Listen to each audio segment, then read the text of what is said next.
Price Lord. ஆண்டவராகிய இயேசு கிறிஸ்துவின் நாமத்தில் உங்கள் யாவருக்கு என் அன்பின் வாழ்த்துக்கள்.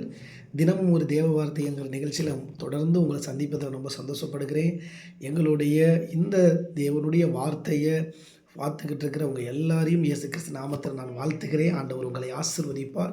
இந்த நாள் கூட நம்ம தெரிந்து கொள்ள போகிற நல்ல ஒரு வேத பகுதி என்னன்னு கேட்டிங்கன்னா, சங்கீதம் 118 1வது வசனம் இப்படி சொல்கிறது, கர்த்தரை துதியுங்கள், அவர் நல்லவர், அவர் கிருபை என்றும் உள்ளது. பாருங்க, நம்ம ஆண்டவரை நாம் துதிக்கணும், ஆண்டவருடைய நாமம் மகிமை பெறணும். எல்லா நாளும் ஆண்டவருக்கு மகிமையை செலுத்தணும். இந்த நாள் காலையில் நீங்கள் துவங்கியிருக்கீங்க பாருங்கள், இந்த நாளை கர்த்தரை துதிச்சு ஆரம்பிங்க. வேலைக்கு போகிற வேகமாக இருப்பீங்க, ஸ்கூல் போகிற அவசரத்தில் இருப்பீங்க, பிஸ்னஸுக்கு அவசரமாக இருக்கும்.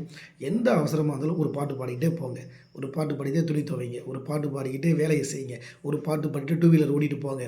பாருங்கள், ஆண்டவர் உங்களுக்கு முன்பாக போய் எல்லா தடைகளையும் மாற்றிடுவார். பைபிளில் பவுலும் சீலாவும் 2 பேரையும் பயங்கரமான சிக்கலில் மாட்டிக்கிட்டாங்க. அப்போ அவங்க என்ன செஞ்சாங்க தெரியுங்களா?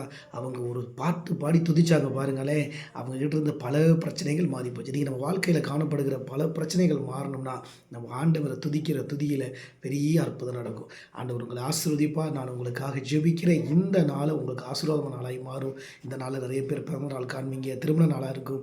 இந்த நாளில் உங்களுடைய வாழ்க்கையில் இன்னும் பல முறையான சந்தோஷம் உருவாகும்னு ஆண்டவர்கிட்ட வேண்டிக்கிறேன். ஆண்டவருடைய நாம மகிமைப்படும். ஜெபிக்கும் கண்களை மூடி தகப்பனே, இந்த நாளில் கூட தெய்வம் ஒவ்வொருவரையும் ஆண்டவரே இந்த செய்தியை கேட்குற அத்தனை பெரிய மனதார ஆசீர்வதிக்கிற விசேஷமாக இந்த நாளில் பிறந்த நாள், திருமண நாள் காண்கிறவங்க நாங்கள் வாழ்த்துகிறோம். நன்மையும் கிருபையும் அவங்க வாழ்க்கையில் பெருகட்டும். கேட்ட வார்த்தையின்படி கர்த்தரை துதியுங்கள், அவர் நல்லவர், அவர் கிருபை என்றும் உள்ளது சொன்ன வார்த்தையின்படி கர்த்தரை துதிக்கிற கிருபையை தாங்க, ஆசீர்வதிங்க.